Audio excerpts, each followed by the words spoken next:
Les sorcières, ou sorginac, sévirent au Pays basque au début du XVIIe siècle. Elles célébraient leurs réunions occultes, appelées sabbats, dans des endroits désignés par le terme d'aquelarre, le plus souvent à la tombée de la nuit.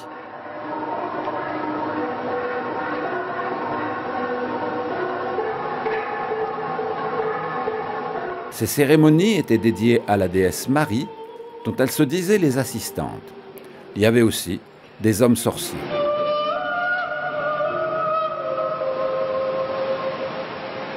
Dans la nuit du vendredi, les sorginacs célébraient des rites magico-érotiques. Lors de ces célébrations, les cohortes de sorcières vénéraient généralement un bouc noir, auquel on a associé le culte de Satan, afin d'obtenir des richesses et des pouvoirs surnaturels.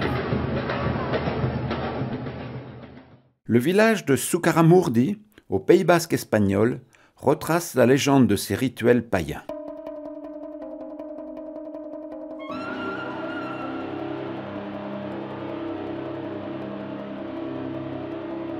Au début du XVIIe siècle, à Zugarramurdi, la vie était liée à la terre, et donc les connaissances, les usages et le monde magique de l'époque étaient principalement païens.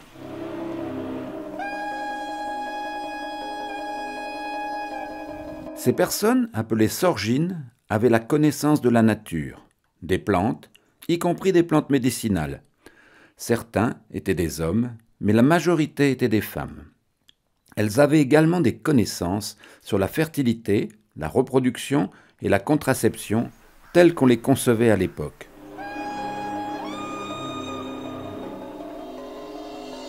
La grotte était le lieu de leurs fêtes, rituels sacrés ou cérémonies, l'intérieur symbolique de la terre-mère.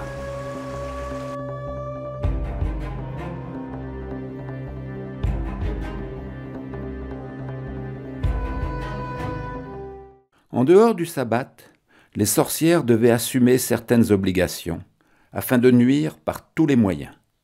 Pour ce faire, il était possible de se métamorphoser en chien, en chat, en cheval, en cochon ou en d'autres animaux.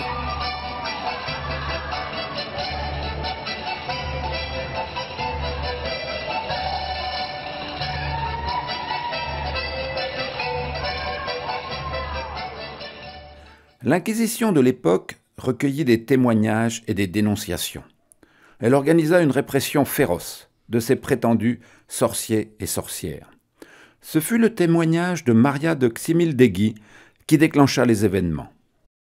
Maria était née de parents français, mais était originaire de Zugarramurdi où elle avait passé son enfance.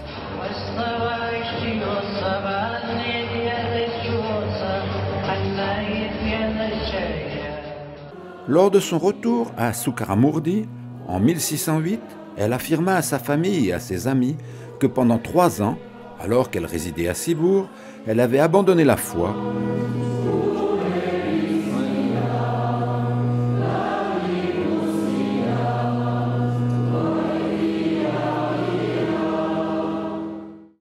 Elle était devenue une sorcière et avait assisté à des sabbats.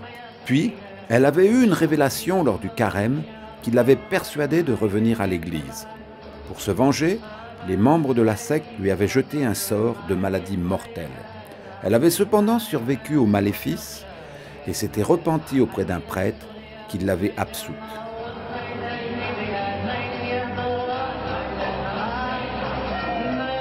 La jeune femme déclara également que lors de ses séjours à Zugarramurdi, elle s'était rendue à des réunions sabbatiques auxquelles assistaient plusieurs habitants du village, adorateurs de Satan. Maria de Ximildegui était ravie de pouvoir les dénoncer et révéler leur nom.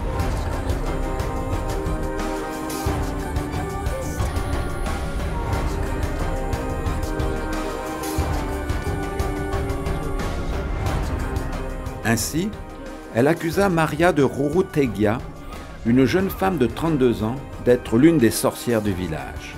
Malgré ses dénégations, et devant la foule qui l'exhortait à reconnaître ses déviances, celle-ci finit par avouer qu'elle était bien une sorcière et qu'elle avait été entraînée dans ses sabbats par l'une de ses tantes, Maria Chipia.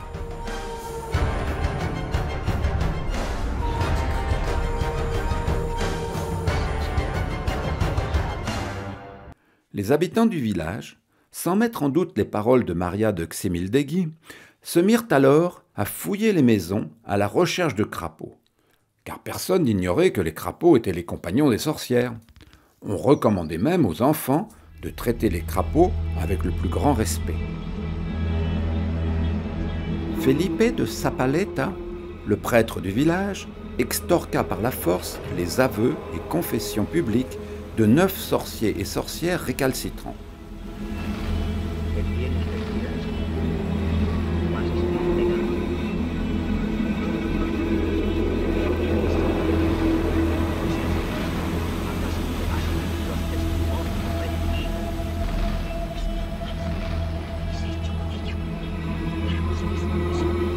Les accusations parvinrent à l'Inquisition et une enquête fut immédiatement menée.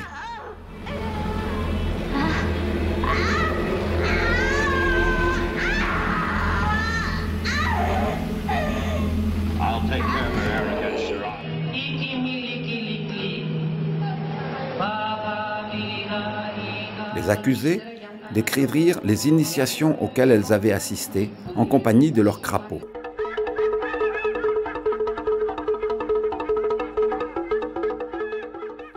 Elles avaient eu des rapports sexuels avec le démon et entre elles. Elles avaient couché avec des membres de leur propre famille. Selon leurs aveux, elles s'étaient aussi rendues coupables d'infanticide, de vampirisme, de cannibalisme, de profanation de tombes, et elles avaient mangé le corps des morts.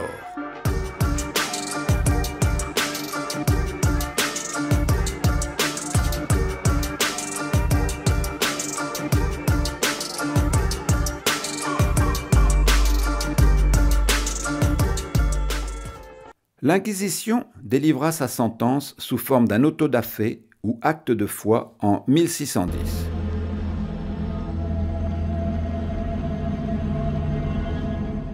Les accusés, qui niaient leur participation, étaient condamnés à être brûlés vifs sur un bûcher.